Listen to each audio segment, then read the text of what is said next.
Abdu'l-Baha explained that the existence of living things signifies composition, and their death, decomposition. But the universal matters and the elements do not become absolutely annihilated and destroyed. No, their non-existence is simply transformation. For instance, when man is annihilated, it becomes dust. It does not become absolutely non-existence. It still exists in the shape of dust, but transformation has taken place. So this composition is accidentally decomposed. The annihilations of other beings is the same. For existence does not become absolute non-existence, and absolute non-existence does not become existence. Fundamentally, all existing things pass through the same degree and phases of development. The cellular elements or atoms that enter the combination of human organism were one time part of the mineral kingdoms. Whilst in that kingdom, it went through myriads of changes in evolution of that kingdom, that these atoms eventually become part of the nutrients of the soil, and the roots of the trees and plants absorb these nutrients to its kingdoms, and these atoms are now transferred to the vegetable kingdom. And the animal consume the fruits of these trees and plants, and these atoms are now transferred to the animal kingdoms. And we human consume the meat of the animal as well as the fruits of these trees and plants, and these atoms are now transferred to the human kingdom. And when we die, our physical body begins the process of decomposition, and these atoms are now transferred from the human kingdom back to the mineral kingdom.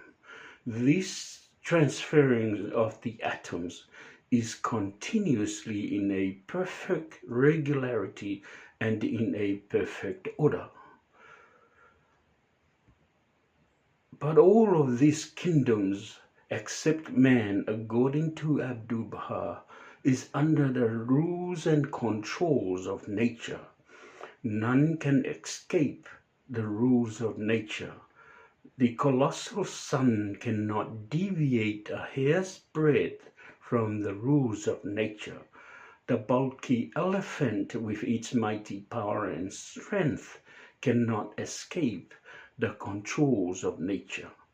But the diminutive being, through the power of his mind, an inherent property of his soul, a divine reality that man possesses, that distinguishes him from the animals, enables him to break the rules of nature and even use nature to his advantage. For instance, according to the rules of nature, man's body is heavy and supposed to stay on the surface of the earth. Man break that rule of nature and imitate the bird and soar the skies in aeroplanes. According to the rules of nature, man cannot stay underwater for a long period of time. He won't be able to breathe and he will die.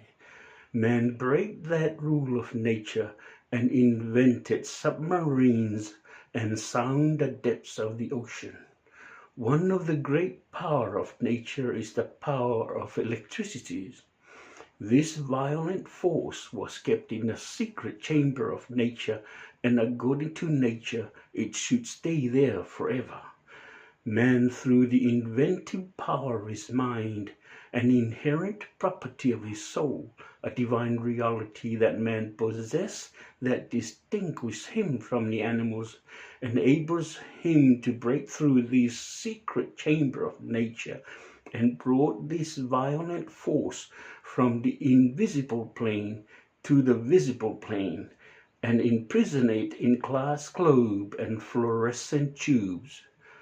It's clear that man possesses a divine reality that distinguishes him from the animals and makes him control the rules and break the rules of nature and even use nature to his advantage.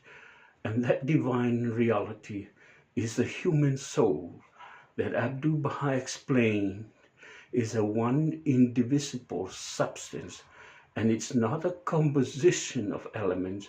It's not necessary for it to decompose.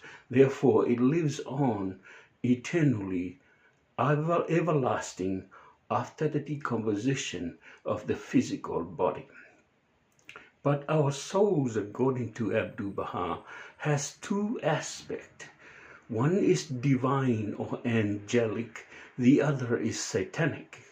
If we allowed justice, trustworthy characters, and all the virtues into our lives will become divine or angelic.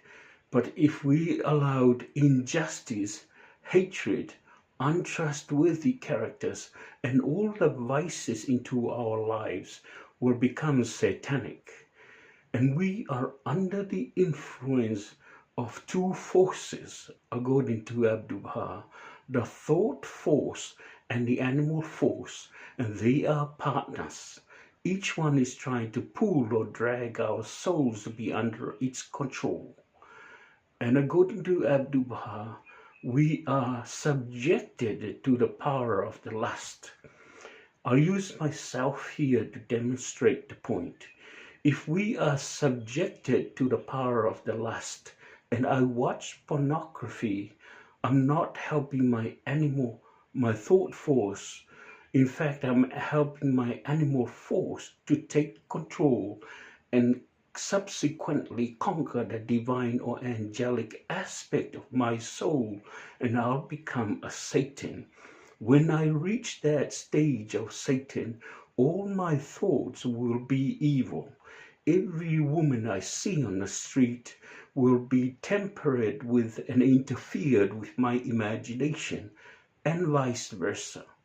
There's only one way for humanity to heighten their spirituality and reach the divine or angelic aspect of their souls, and that is through the creative power of the words and teachings of the manifestations of God. And today, the words and teachings of His Holiness Baha'u'llah, whose teachings are gradually permeating human society. Thank you, and I wish you well. Whaftai lava, manuia lava, whawhonga mai lava, sausanga Samoa, soifua.